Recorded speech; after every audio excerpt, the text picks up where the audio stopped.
बहुत कम ऐसा मौका होता है जब किसी को सपने में भगवत दर्शन होता है।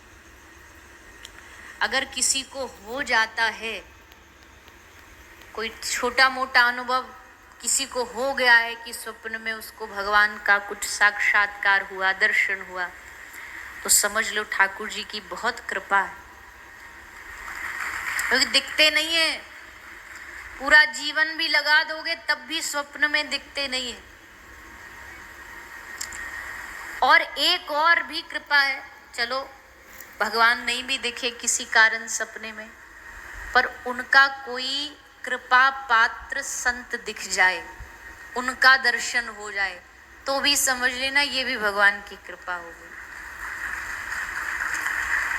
वृंदावन जा नहीं पा रहे, पर वृंदावन सपने में दिख गया है, तो मतलब वृंदावन पहुंच गए।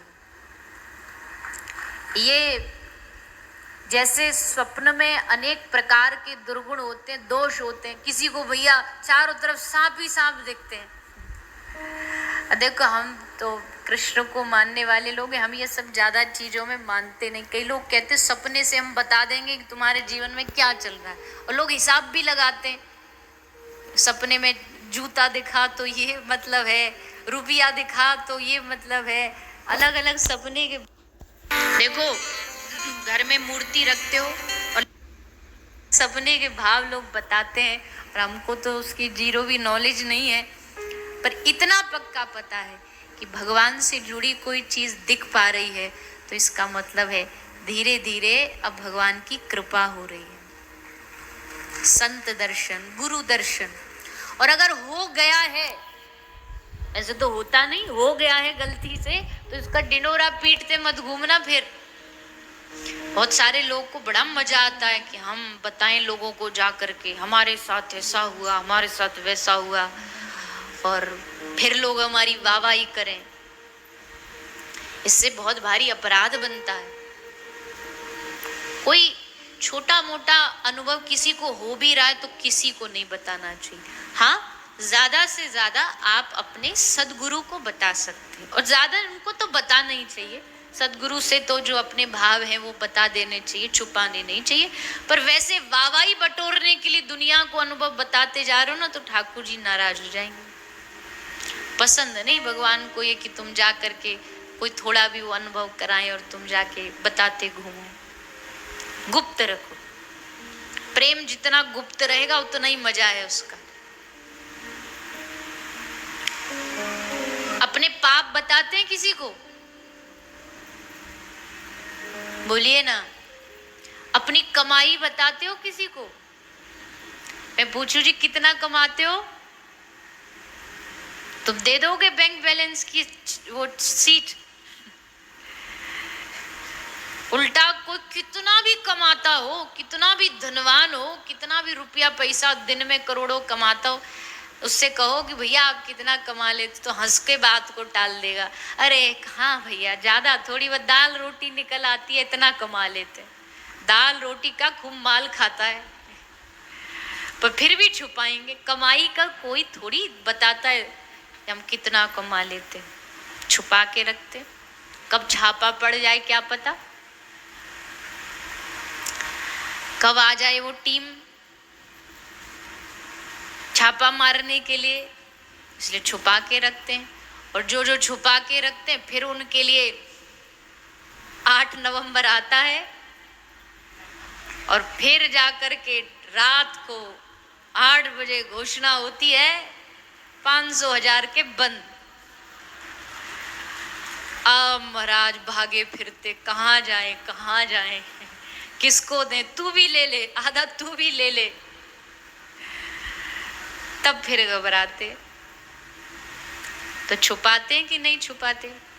कई माताएं तो ऐसी जगह जगह छुपा के रखती है ना, सालों बाद जब वो बक्सा खोलती हैं अपना, अभी भी तब जाके वो 1000 के नोट लेके आती है कि देखो हमारे पास रखे। अब मैया क्या इनका क्या करेगी तू? पर माताओं का स्वभाव होता है ना, वो भाव रखती है, भाई कभी स्थिति में काम आ जाए, इसलिए थोड़ा थोड़ा जमा करके रखती है। तो आदमी अपनी कमाई छुपाता है, अपनी गलतियां, अपने पाप छुपाता है, तो अपने शुभ कर्म भी हर जगह अपनी भक्ति का कोई अनुभव थोड़ा बहुत भी हुआ तो उसको जा जा करके बताने से कोई लाभ नहीं है। कोई पूछे कितना भजन कर लेते हो, भले करते तुम एक दिन में लाखों नाम हो, पर उनसे हाथ जोड़ा, अरे कहाँ भजन कर पाते, ये कोई भजन है? कोई भजन कर पा रहे हैं हम? ये भाव रहना चाहिए। लेकिन अगर तुम गिन गिन के बता रहे हो, नहीं इतना बार हमने कथा सुन ली, इतनी हमने परिक्रमा कर ली, तो इसका मतलब है अभी अध्यात्म के भाव को हम समझे नहीं है। क्योंकि अध्यात्म में जितना भी कर लो है वो जीरो ही, जितना भी हम कर लेंगे उसकी गिनती कुछ भी नहीं है, कितना ही कर पाएंगे हम। तो सखी सपने में आज मुलाकात हो गई। रात को स्वप्न में ठाकुर जी का दर्शन होता। क्या किया गोपी तेरे संग आज? एक गोपी कहती है, मैं जा रही थी पनघट पे पानी भरने, तो नंदलाल ने कहीं कदम पर छुपा बैठा था, ली पत्थर डेला और फेंक के मारा, मेरी मटकी फूट गई और मैं सारी पानी में भीग गई।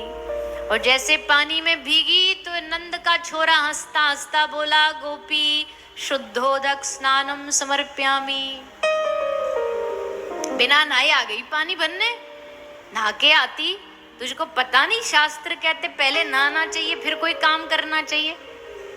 आ गई बिना स्नान करे उठ के। तुरंत एक गोपी बीच में कूद के बोली, चल तू कम से कम भाग्यशाली है, तुझे पानी से ही नहलाया। अरे मैं तो घी बेचने जा रही थी, तो मारा उसने एक डेला, मटकी फूटी, मैं पूरी घी में भीगी, तो बोला, गोपी घृतम स्नानम समर्प्यामि। पानी से तो रोज ही रोज सब कोई नहाते, घी से नहा के देखो कितना मजा आता है, चमक उठेगी एकदम तू। अरे गोपी क्या कहे, हमको पूरा ऊपर से नीचे तक घी में। घर पहुंची तो सास बोली, कितना पैसा कमा के लाई घी बेच के? अब क्या मुंह दिखाऊं? मैंने तो सीधा सीधा सच सच बोल दिया कि ऐसे ऐसे नंद का लाला मिला, उसने कंकरी मारी, मटकी फूटी, मैं सारी भीग गई। पर सास थोड़ी मानने वाली, बोली अच्छा समझ गई मैं। क्या समझी? बोले मटकी का जो घी है अपने मायके भेजाई होगी। और मेरा डांट पे डांट सासू मिया की, और ये वहां खड़ा खड़ा हंस रहा है। और इन सब बातों को कर करके गोपी खूब आनंद लेती है। गोपी के दो रूप हैं। एक रूप तो ये जो ये दिखाती है कि इस नंद के छोरा ने परेशान कर रखा है, गली गिरारे कहीं चलने नहीं देता, जाने नहीं देता। और दूसरा रूप क्या है?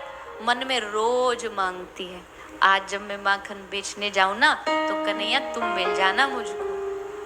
मन से रोज भगवान से निवेदन करती है कि प्रभु आज दर्शन दे देना, आज तो, क्योंकि मटकी फूटी मतलब कृपा हुई।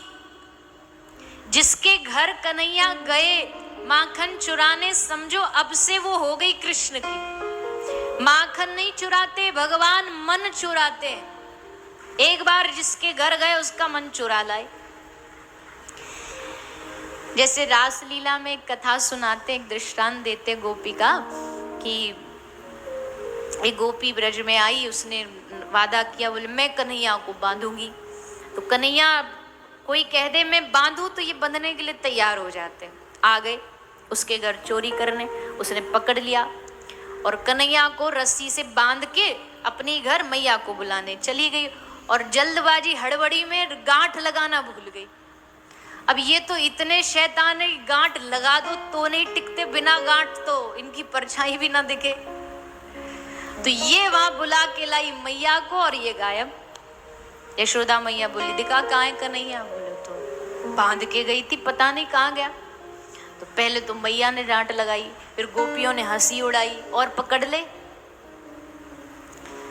अगले दिन बड़ी दुखी हारी सी पनघट पे पानी भरवे गई, सोई हंसते हुए मुस्कुराते हुए बीच रास्ते में त्रिभंग ललित टेढ़े बांके रूप में ठाकुर जी खड़े बांसुरी बजाते। गोपी बोली राम राम राम, हद है गई कन्हैया, मैं तो को कल बांध के गई, तू ये बता कौन से चमत्कार ते तू छूट गयो, कैसे खोली तेने रस्सी। ठाकुर जी हंस के बोले रे बावरी, जीवन में और कछ तो पे आयो नहीं, कम से कम रस्सी बांधनो तो सीख लेती। लगे तेरी मैया ने तो को रस्सी बांधनो भी ना सिखायो। गोपी बोली रस्सी बांधना कोई बड़ी बात है, हमारी मैया ने नहीं सिखाया, तेरी मैया ने सिखाया है। ठाकुर जी बोले हाँ सिखाया है, बता सीखे तो हम सिखा देंगे तुझको। गोपी बोली सिखा। बोले चल उसके लिए तेरे घर चलेंगे। उसी गोपी के घर उसी को लेकर के आ गए और उसी के घर उसी के उखल से रस्सी लेकर के कहते हैं ला हाथ आगे कर। और गोपी फंसती जा रही है चुपड़ी चुपड़ी बातों में। बांध दिए हाथ ठाकुर जी के, बांध दी रस्सी शरीर पर, लगा दी जोर जोर से गांठ। गोपी खुश हो गई, कन्हैया तुमने आज हमको बांधना सिखा दिया, आज हमारी इच्छा पूरी हो गई, आज मैं बांधना सीख गई। ठाकुर जी बोले तो बस सीख गई ना, अब मौज बना। गोपी बोली हाँ सीख तो गई, पर अब हो गया काम, सिखा दिया, खोल दो अब। बड़ी भोली है तू गोपी, याद कर तेरा मेरा वादा क्या हुआ था पनघट पे। बोली क्या वादा हुआ था? तो ये वादा हुआ था कि बांधना सिखाएंगे, खोलने की तो कोई बात ही नहीं हुई थी। बांध दिया, अब खोलने का काम हमारा, कम बांधने का, खोलने का नहीं। खोलेगा कौन? तेरा खसम आ रहा होगा, उससे खुलवा लियो। ब्रज में विनोद में कहते पति को तेरे खसम से खुलवा लियो।